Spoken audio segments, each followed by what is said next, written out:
தீபாவளிக்கு இன்னும் கொஞ்ச நாள் தான் இருக்குது. தீபாவளி பர்ச்சேஸ் பண்ணுறதுக்காண்டி ஈவினிங் போல் கிளம்பிட்டோம். அப்போ ஒரு எனர்ஜி ட்ரிங்கை குடிச்சிட்டு போயிடலான்னு சொல்லிட்டு ஒரு டீ எல்லாம் போட்டு குடிச்சு முடிச்சுட்டு தான் கிளம்பணும். இல்லைனா போகும்போதே தலைவலியோடு தான் போகிற மாதிரி இருக்கும்.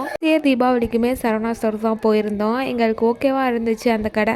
சரி இந்த வருஷமே அங்கேயே போய்க்கலாம் அப்படின்னு சொல்லிட்டு அங்கேயே போயாச்சு. ஃபஸ்ட்டு எடுத்தோடனே எனக்கு எடுத்துடலான்னு சொல்லிட்டு சாரீ செக்ஷனுக்கு போயிருந்தேன். 1 மணி நேரமாக நானும் அங்கே சுற்றிக்கிட்டே தான் இருந்தேன். ஒன்று கூட எடுத்த பாடே இல்லை. எனக்கும் சாரிக்கும் சுத்தமாக ஆகாது. இதெல்லாம் சரிப்பட்டு வராது, நீ வா சுடிதாரே எடுத்துக்கோன்னு சொல்லிட்டு அதுக்கப்புறம் மேலே கூட்டிகிட்டு வந்துட்டாங்க. என் சுடிதாரை பார்த்தோன்னே ஒரு 3 இது பிடிச்சிருந்துச்சி. டக்குன்னு அந்த 3ஐயுமே எடுத்துகிட்டு அடுத்து பாப்பாவுக்கு பார்த்துட்டு இருந்தோம். பாப்பாவுக்கு வந்து செட் ஆகாத மாதிரி இருந்துச்சு. நாங்களும் நிறைய ட்ரை பண்ணி பார்த்தோம். பட் ஆனால் அவளுக்கு சூட்டே ஆகலை. இந்த பட்டு பாவாடை ஒன்று நல்லா இருந்த மாதிரி இருந்துச்சு. ஆனால் நான் இதை போட மாட்டேன்னு சொல்லிட்டா.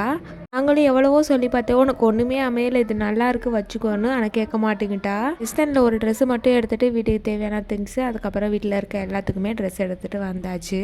இன்றைக்கி வீடியோவில் பார்க்கலாம்.